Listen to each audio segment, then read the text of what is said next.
रंग भी अब तो लगने लगे हैं फीके।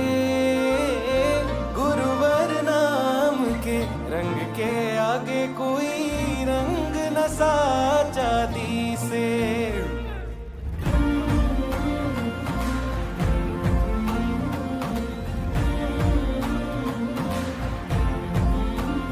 हाँ शुभ घड़ी आई है आज, गुरु तेरे आने से, गुरु तेरे आने से, गुरु तेरे आने से, गुरु तेरे आने से। हाँ पूरे हुए मेरे सारे ख्वाब, गुरु तेरे आने से, गुरु तेरे आने से, गुरु तेरे आने से, गुरु तेरे आने से।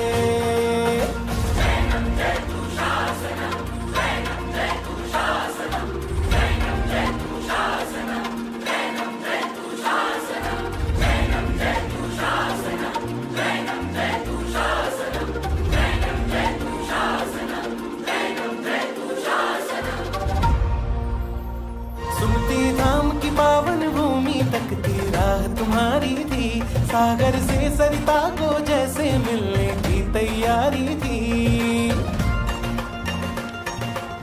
हाँ सुमति धाम की पावन भूमि तक की राह तुम्हारी थी, सागर से सरिता को जैसे मिलने की तैयारी थी। धूप सुनहरी सूरज ने भी गली गली में पसारी थी, गुरुवर तेरे स्वागत में तो कुदरत वारी वारी थी। तो रंग चढ़ा है भक्ति का आज, गुरु तेरे आने से, गुरु तेरे आने से, गुरु तेरे आने से, गुरु तेरे आने से। ओ शुभ घड़ी आई है आज, गुरु तेरे आने से, गुरु तेरे आने से, गुरु तेरे आने से, गुरु तेरे आने से। हाँ पूरे हुए मेरे सारे ख्वाब, गुरु तेरे आने से, गुरु तेरे आने से, गुरु तेरे आने से, गुरु तेरे आने से।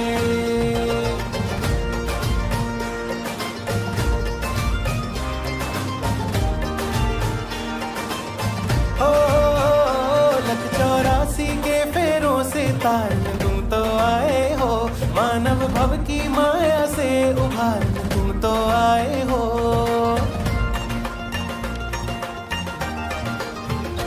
लख 84 के फेरों से तारने तुम तो आए हो, मानव भव की माया से उभारने तुम तो आए हो। जो काबू नहीं रहते। इसका कुछ नहीं होता होगा कि इतनी बजे तक देखे इसे। हाँ 24 घंटे लेके नहीं घूमना है, वीडियो कॉल अलाउ नहीं है और फोन पे लगे नहीं रहेंगे। फोन तो इसलिए अलाउ करते हैं कि जो लेडीज परेशान जो खुद होके लाती आई हैं, हम नहीं देते। हाँ।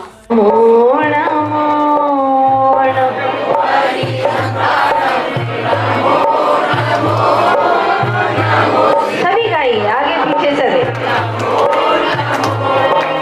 नमो आईरियाणम नमो नमो, नमो वक्षायाणम नमो नमो।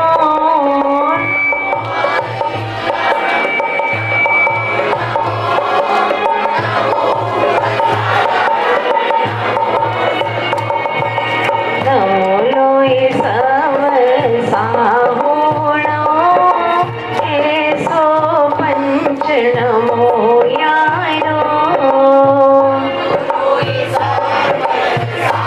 गाइए, जोर से गाइए।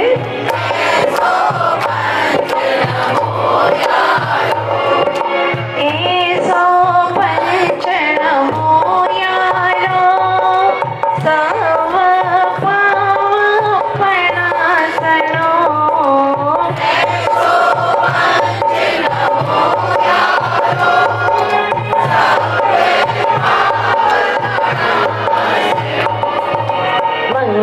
मंगलाणञ्च सव्येसी परमं होई मंगलो।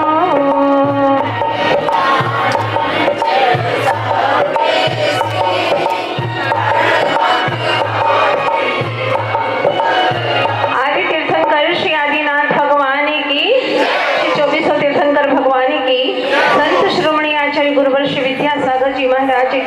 आचार्य वरी श्री समय सागर जी महाराज की जय हो। अहिंसा में विश्व धर्म की बोलिए सजग साधिका आध्यात्मिक श्रमणी अर्गमा श्री पूर्णमती माता जी की, वंदनीय अर्का संघ की जयकार गुरु माँ का।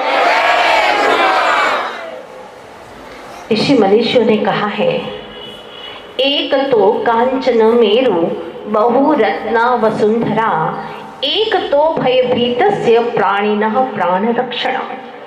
क्या गजब की तुलना की और कल्पना करके हमारे सामने रख दी कि एक तरफ कांचन मेरु, स्वर्ण का सुमेरु पर्वत जो कि बहुत रत्नों से भरा हुआ है, और सारी वसुंधरा रत्नों से भरी हुई किसी को दान कर दो, एक पलड़े पर रख दो। और दूसरी तरफ भयभीतस्य, जो भयभीत प्राणी है, परेशान प्राणी है, दुखी प्राणी है, उसके प्राणों की रक्षा करो। ऋषि मनीषी कहते हैं कि उस प्राणी की रक्षा करने का पुण्य पलड़े का भारी है, वह सारा 3 लोक का रत्नों का दान भी हल्का पड़ जाता है उसके सामने। क्या गजब की बात कही है। संक्षिप्त में आज आप लोगों से कहना चाहूंगी कि मंदिरों का हम निर्माण करते हैं, लेकिन मंदिर में अगर इंसान ही नहीं रहेंगे तो दर्शन करने कौन जाएगा। 100 मंदिर बनाना एक तरफ और एक मरते हुए इंसान को जीवन दान देना और एक तरफ। मंदिरों का जीर्णोद्धार तो कई लोग कराते क्योंकि उसमें सिर्फ धन ही देना पड़ता है। मंदिर के जीर्णोद्धार में सिर्फ धन ही देना पड़ता है, मजदूर काम करते रहते हैं, लेकिन इंसान के जीर्णोद्धार के लिए मन देना पड़ता है, जो इंसान भगवान बन जाता है। बहुत बड़ी बात है। हर कोई मन नहीं बना पाता। जो जन्मों जन्मों का पुण्य संचय करके आया है, ऐसा कोई अविनाशी सुख पाने के लिए काम कर सकता है। सच कहा है हमारे इस धरती के देवताओं ने कि कर तू ऐसा काम जगत में, दुनिया को तू याद रहे, हर सुबह पर नाम तेरा तेरे मरने के बाद रहे। कर तू ऐसा काम, हर जुबा पर तेरा नाम हो। कई लोग तो जीते जी ही मरे हुए रहते हैं, पर सौभाग्यशाली हैं वे जो मर के भी अमर हो जाते हैं। परोपकार का काम आसान नहीं है। ज्ञान की बातें करना अलग है, पूजा पाठ करना अलग है, जाप करना अलग है, मंदिर में घंटियां बजाना अलग है, लेकिन भगवान ने जो कहा है उसे प्रैक्टिकल करना, अगर देखना हो तो मायका में आकर के देख लो। जो भगवान ने कहा है उसका प्रैक्टिकल यहाँ पर हो रहा है। मैं सोच रही थी नाम की भी क्या गजब का रखा है, मायका। ये प्राकृत भाषा का नाम है मायका। ओरिजिनल संस्कृत में उसको मातृका बोलते हैं। मातृका यानी माता। माता का जो घर होता है उसको मायका बोलते हैं। जैसे कि पीहर बोलते हैं ना आप लोग, ये क्या है? ये प्राकृत भाषा है। पितृ घर बराबर पीहर, प्राकृत भाषा में पीहर बन जाता है। उसी प्रकार से मातृका जो घर है उसी को मायका बोला जाता है। और सबसे बड़ी बात बताना चाहूंगी, जैन दर्शन में, जैन सिद्धांत में एक मातृका नाम का यंत्र होता है। मातृका यंत्र, जिसमें अ आ से लगा करके सारे वर्ण, सारे स्वर और सारे व्यंजन हुआ करते। अ से लगा करके श, श, स, ह तक पूरे अक्षर उसमें होते हैं। ये मातृका यंत्र जब भी कभी शिलान्यास करते हैं, वेदी जिनेंद्र भगवान को विराजमान करने के लिए जब बनाते तो उसके नीचे अचल यंत्र के रूप में यह मातृका यंत्र रखा जाता है, ताकि वह अचल अविनाशी सुख को प्राप्त कराने में कारण बने। ये अचलता का प्रतीक है, अविनाशी होने का प्रतीक माना जाता है। और क्या गजब का कॉम्बिनेशन है, प्रकृति ने भी क्या ढूंढ करके उस बंदे को यहाँ पर भेजा है, नाम भी ऐसा दिया ताकि तू ऐसा काम करना, जो भी यहाँ पर आए वह निराश्रित आए और उन्हें आश्रय देना।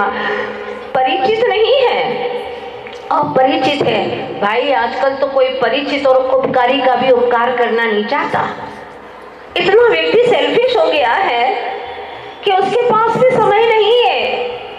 सच पूछो तो एक छोटी सी मछली ने अपनी माँ से कहा, माँ अपन पानी में रहते हैं, अपन धरती पर क्यों नहीं रहते? माँ देखो ना कितने सारे लोग रहते हैं धरती पर, हम धरती पर क्यों नहीं रहते? मालूम है उस मछली की माँ ने उसे बड़े प्यार से क्या कहा, जो कहा होगा, लेकिन इंसानों के लिए तो एक करारा व्यंग है, एक चुनौती के रूप में है। क्या कहा उस छोटी सी मछली से उसकी माँ ने? बेटा, फिश के लिए तो पानी ही है, पानी फिश के लिए है बेटा, पानी फिश के लिए है, लेकिन ये जो धरती है ना वो तो सेल्फिश के लिए है।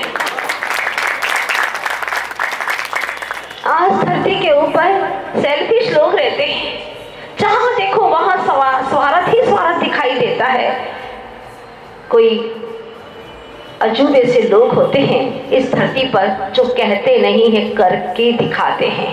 यूं कहते कि इस प्यासे रेगिस्तान के अंदर कोई हरा भरा समंदर देखना हो, मीठे जल का कोई नदियां देखना हो तो मायका में आकर के देख लो। पता नहीं कितने जीवों की प्यास बुझी है।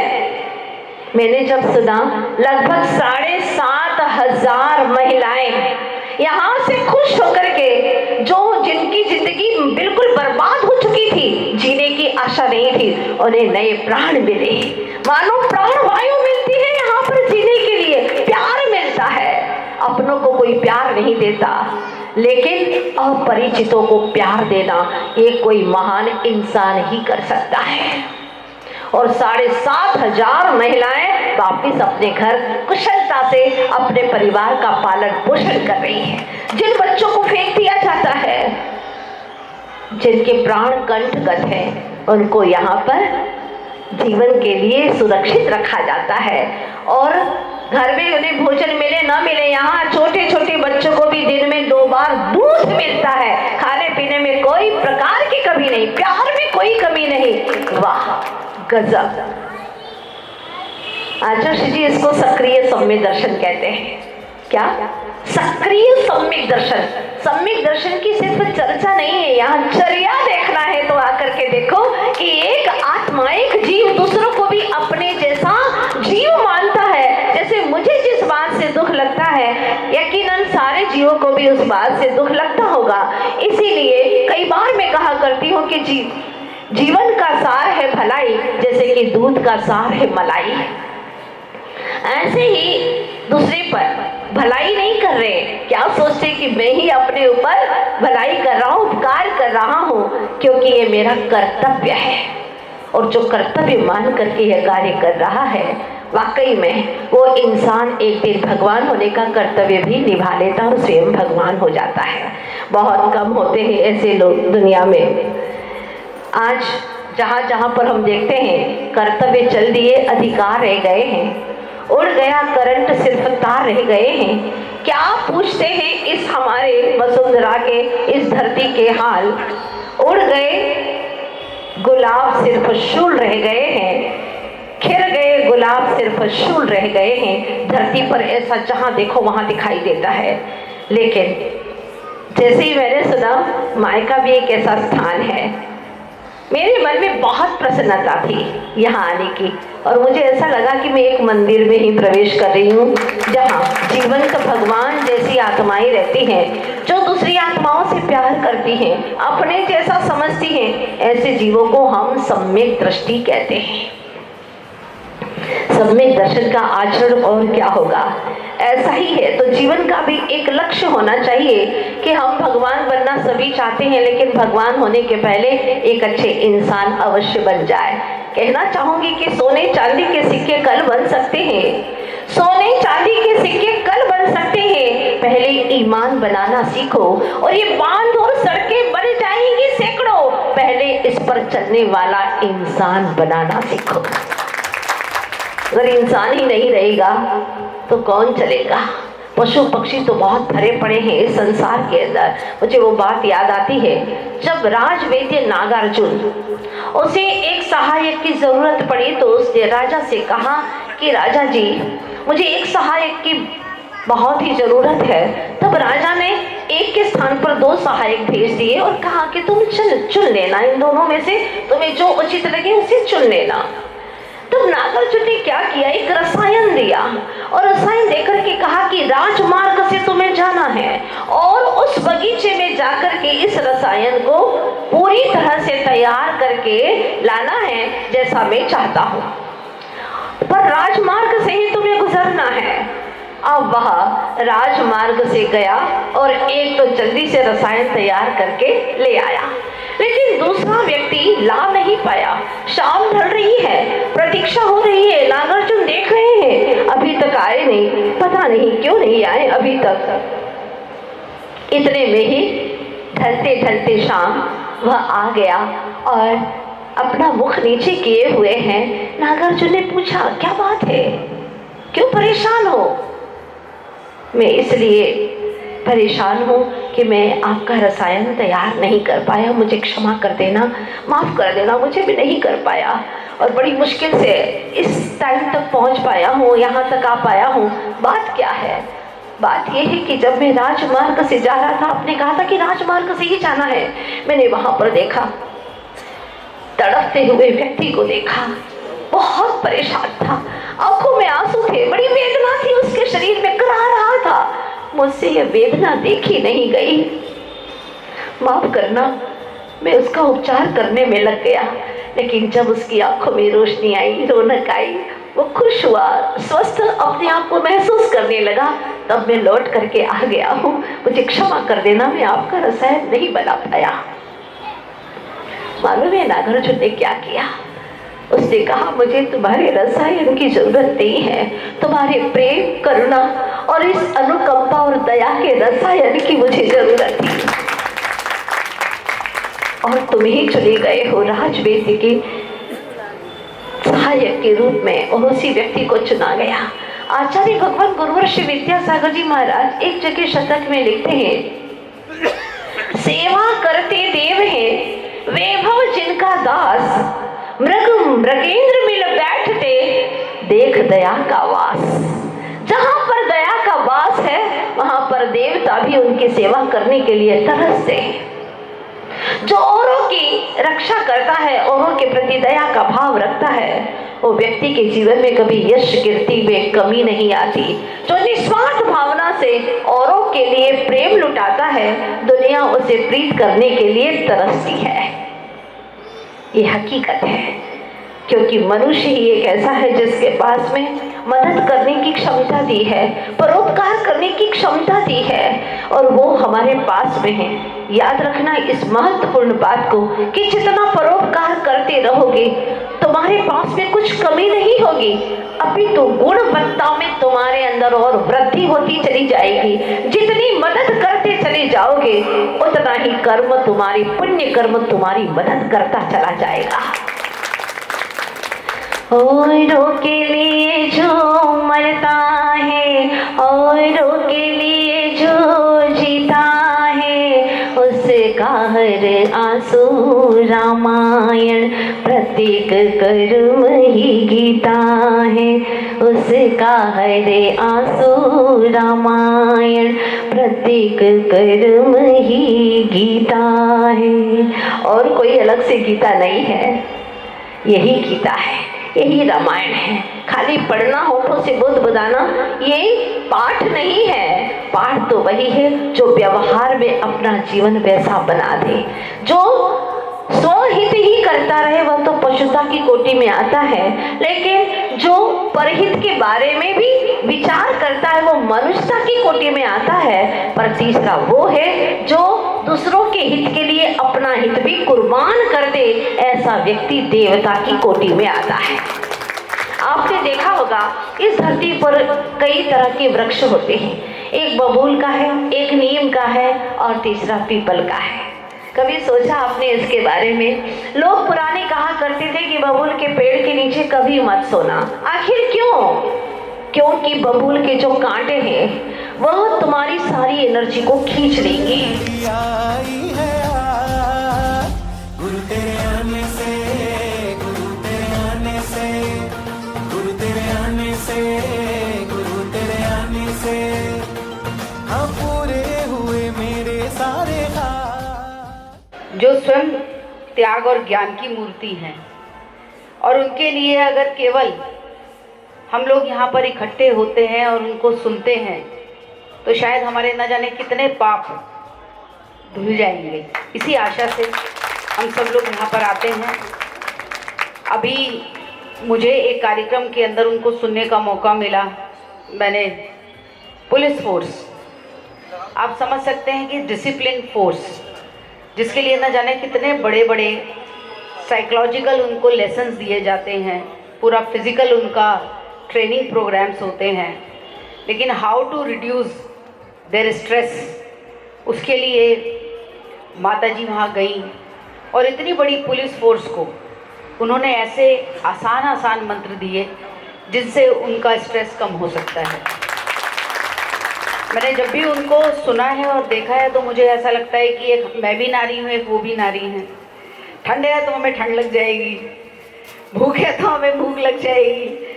तो हम लोग जो है मतलब कितने जो जीवन के कर्म हैं उसी के ऊपर अपना सारा जीवन बिता देते हैं, मगर ऐसे भी हमारे मध्य के अंदर ऐसे विदुषी और विद्वान लोग हैं, ऐसे साधु और संत हैं जिनके माध्यम से हम धर्म के मार्ग पर चलते हैं। भारत यदि अलग है, जैसे मैंने बताया, तो केवल धर्म के माध्यम से है। प्रोग्रेस तो सभी कर रहे हैं, अमेरिका भी प्रोग्रेस कर रहा है, कोई कम नहीं है वो भी, और बाकी कंट्रीज़ भी कर रही हैं। 192 जो देश हैं उसमें भारत केवल इसीलिए आगे है क्योंकि वहाँ पर अहिंसा परमो धर्मा है। वहीं पर इस बात की चिंता होती है कि एक चींटी भी जो है उसको भी हमारे हाथ से कोई नुकसान ना हो जाए। और ये जो संदेश है, क्योंकि इतना बड़ा इन्वेजन थ्रू द स्काईज है, पता है ना, invasion through the skies, media, social media, कि हम लोग तो पता नहीं सब भूल ही जाएंगे अगर ऐसे माताजी जैसी महिलाएं, माताजी जैसी नारियां, माताजी जैसी शक्ति पुंज हमारे मध्य में ना हो। तो मैं सच में एराइज की तरफ से, क्योंकि अविनाश जो है कभी कुछ कहते नहीं हैं, बस करते रहते हैं, और इन्होंने इतना बड़ा काम यहाँ पर लड़कियों और महिलाओं के लिए जो यहाँ पे स्थापित किया है, एक बहुत बड़ा काम है। मुझे सबसे ज़्यादा इस बात की खुशी हो रही है कि इतनी पवित्र जगह पे एक और पवित्र आत्मा यहाँ पर विराजमान रहेंगी, एक दिन का रहेंगी, तो पूरा नजफगढ़, पूरा दिल्ली जो है उससे संस्कारित होगी। बहुत बड़ा काम है, हम सबको मिलकर अविनाश के काम को भी आगे बढ़ाना चाहिए। हम एक लड़की को आश्रय नहीं दे सकते। एक लड़की अपने घर में दुखी होती है तो मैके नहीं जाती, वो कहती है मैं क्या करूं, मेरा भाई ये कहेगा, मेरी माँ ये कहेगी, वो ये कहेगा, वो ये कहेगा, और यहाँ इतनी बहनें आश्रय पाती हैं। तो सच में अविनाश का ये मौका है आज मुझे कुछ कहने का। मैं बस भगवान से यही प्रार्थना करूँगी।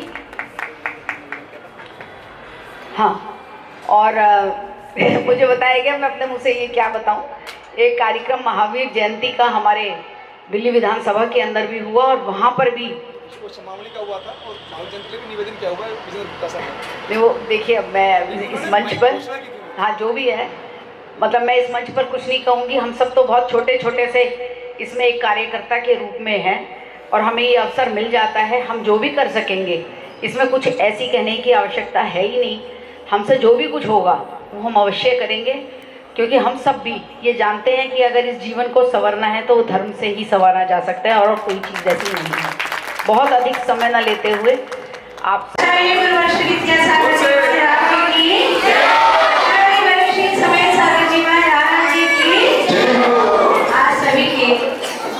विचार मैंने सुने और सुन करके लगा कि सारा संसार यहाँ पर दिखाई दे रहा है। अनंत दुखमय संसार है, लेकिन अब आप जिस स्थान पर आएंगे, ये तो बहुत ही आनंद का और पवित्र क्षेत्र है जहाँ पर आप लोग यहाँ आए हैं। ऐसा लगता है कि आप लोग 24 घंटे इस मानव मंदिर में रह रहे हैं। कहाँ? मानव मंदिर में। सभी लोग प्यार प्रेम से रहते हैं, बोलिएगा, लेते हैं ना सभी लोग। किसी का कोई लड़ाई झगड़ा तो नहीं है यहाँ पर, ये तो वहाँ लड़ झगड़ करके यहाँ तक आए हैं, आप लोगों को परेशान किया गया, और यहाँ फिर वही होगा तो कहीं सुख चैन नहीं मिलेगा। तो सबसे पहला सूत्र ये है कि यहाँ आकर के सभी से प्रेम भाव से रहेंगे, है ना, और अपना परिवार समझेंगे। ऐसा लगता ही है आप लोगों को, आपके विचारों को सुनकर के मुझे लगा कि आप लोग का दूसरा परिवार यहाँ पर बसा है और बड़े प्यार प्रेम से रहते हैं। देखिएगा, एक बात कहना चाहूंगी, अन्न का मन के ऊपर बहुत प्रभाव पड़ता है ना। यहाँ पर सबसे पहला प्रभाव ये है कि आपको शुद्ध भोजन मिलता है, कोई तामसिक भोजन नहीं मिल रहा, सात्विक भोजन मिल रहा। वो सात्विक भोजन का एक प्रभाव है कि सबका मन पवित्र है, सबके विचार अच्छे हैं और सब यहाँ आते तो उनके केस भी पुण्य के कारण से सुलझ जाते हैं, है ना। लगभग ऐसा हो रहा है। तो मैं ये चाहती हूँ कि आप आगे भी, चाहे कोई भी हो, जाति से प्रयोजन नहीं है, इंसान मात्र है सभी लोग, है ना। तो आप लोग जब कहीं पर भी जाए यहाँ से भी अपने जीवन में शाकाहार जरूर अपनाएं, ठीक है ना। अभी कोई लोग खाते होंगे ना, मांसाहार करते हैं यहाँ पर, यहाँ तो मिलता ही नहीं है, लेकिन बाहर जाकर के करते हैं क्या? बोलो, हाथ खड़े करके रखो ईमानदारी से, बोलो, करते हैं क्या मांसाहार? नहीं करते ना, तो हमेशा के लिए शाकाहार अपनाइएगा, ठीक है। और अपने शरीर की, मतलब अपने जो नारीत्व है उसकी सुरक्षा जरूर करिएगा। सबसे पहली बात है कि नारीत्व की सुरक्षा आपके अपने हाथों में ही है। अगर आप मजबूत है ना, तो फिर आप सबसे लड़ करके भी, झांसी की रानी बन करके भी आप अपने शरीर की, नारीत्व की सुरक्षा जरूर करेंगे। और कहीं शरण न मिले तो मायका तो नहीं आपके लिए, इतना पवित्र स्थान है। और आज सबकी चर्चा सुन करके फिर से कहूंगी, भैया भी जितना आशीर्वाद दो आपको उतना कम है। सच्चे की बात करें आप, इनकी कितनी परेशानियां हैं, आप सबको दूर करके और यहाँ प्यार प्रेम से रखते हैं। एक बाप आज एक बेटी का, तो बेटी का पालन पोषण नहीं कर पाता, लेकिन आप एक साथ में कितने सारे बेटियों का पालन पोषण कर रहे हैं और हजारों का कर चुके, व्यवस्थित कर चुके। भगवान आपको बहुत शक्ति दे, बहुत शक्ति दे आपको, और बहुत लंबी उम्र दे, शतायु चिरायु, ताकि आप पता नहीं कितनी महिलाओं का कल्याण को उद्धार कर सके। तो मेरी हृदय से आत्मीय आशीर्वाद है आपके लिए। इतना अच्छा लगा, जैसे तीर्थ बनना को चाहते हैं ना, इतना अच्छा लगा मुझे, उससे बहुत अच्छा लगा। आप अपने से और भी अविनाश तैयार करिएगा, बहुत जरूरत है आज समाज में, तैयार कीजिएगा। बाहर से तो कर सकते, भावना खुद के ऊपर डिपेंड करती है, लेकिन बहुत जितनी सराहना करो उतना कम है। और आज के इस कार्यक्रम में हमारी तारिका जी बाकी है नहीं यहाँ पर, देखिए उनकी भावना हमारे यहाँ प्रेषित किया, हमारे मेहनत वाले रूपाली जी, इन्हें अपनी भावना रखी। बहुत सारे महानुभावों ने, आप हमेशा जुड़े रहिएगा ऐसे स्थान से, हमेशा जुड़े रहिएगा और लोगों को भी जोड़ने का पूरा प्रयास कीजिएगा। ओम शांति, सबको आशीर्वाद, बस आनंद से रहिएगा जब तक रहना है। और ये जो स्थान है उसका बहुत अच्छे से प्रचार प्रसार करिएगा, ताकि ये माय का स्वीट हो।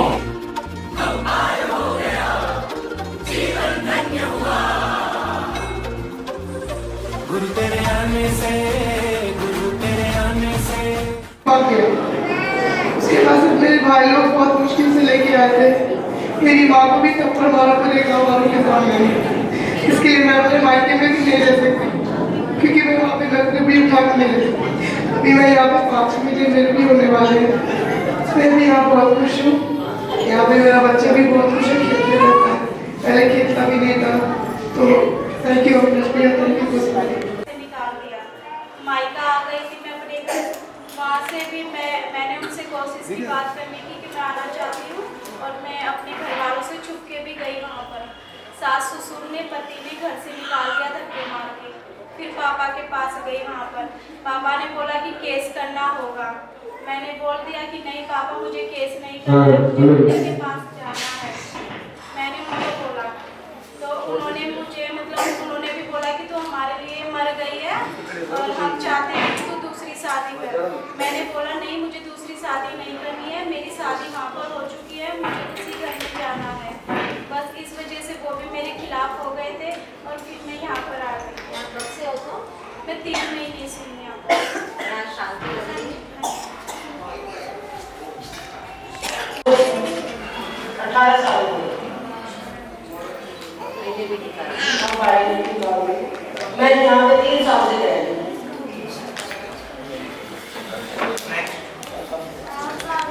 भाई पारी क्लास में ऐसा ही है।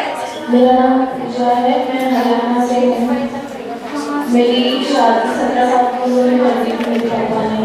उसके बाद में सास ससुर और पति दहेज के लिए परेशान करते थे।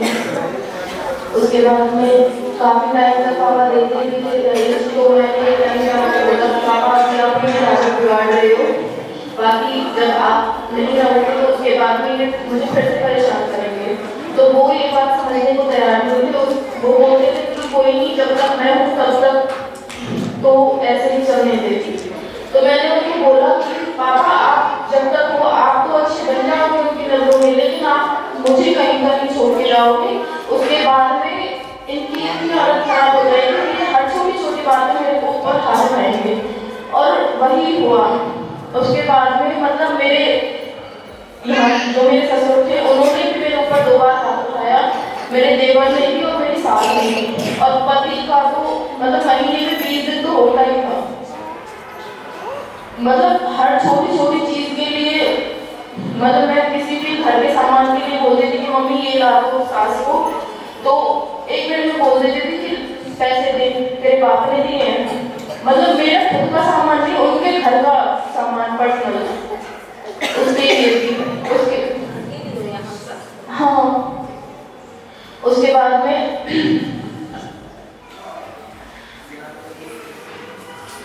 पति का अफेयर था एक लड़की के साथ में।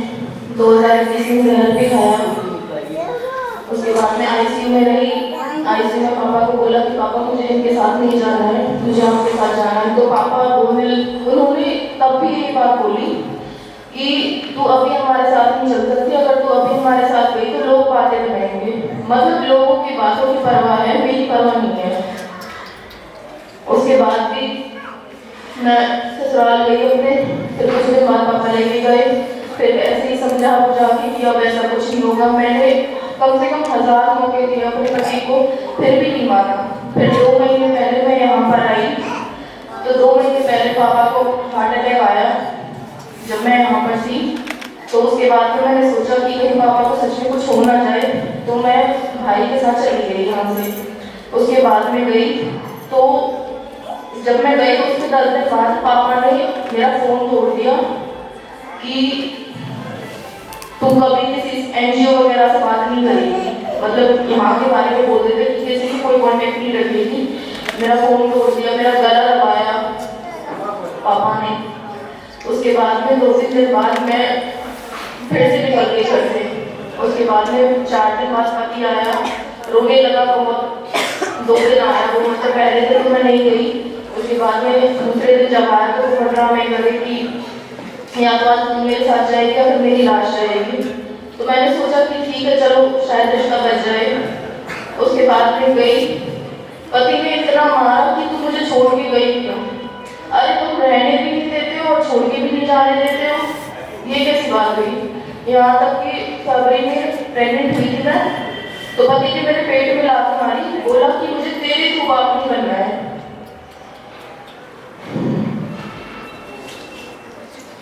उसके बाद में अब मैं यहाँ पर आई हूँ 3री बार। बच्चा नहीं। मेरे माता पिता नहीं थे, मेरे सौतेले भाई ने जो मेरी शादी कर दी थी। मेरी शादी होते ही मुझे छोड़ दिया गया था। फिर आगे शिवनी महाराज जी ने मुझे किसी घर पे रख रखे, मुझे रखा उठाया। फिर मुझे बोला कि मैं ठीक हूँ, मायका में आपको भेज देता हूँ, तब तक आप ऐसे रहोगे। तो मैं यहाँ पे आई और मैं डिवोर्स देके आई यहाँ पे। मुझे यहाँ पे 4 साल हो गए रहते हुए, मुझे कोई भी आज तक किसी चीज़ की कोई कमी महसूस नहीं हुई। और अविनाश भैया खुशबू दी ने मेरा आज तक बहुत साथ दिया है और सभी बच्चों ने मेरी पूरी हेल्प की है। मुझे आंखों से कम दिखता है और इसका कोई इलाज भी नहीं है कि जो कि इलाज हो जाएंगे। तेरा सहारा काफी है,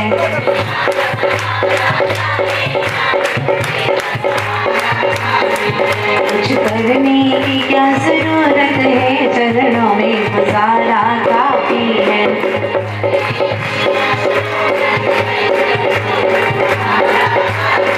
आज हरी आरती उतारू, आरती उतारू हरी मूरत निहारू, आरती उतारू हरी मूरत निहारू।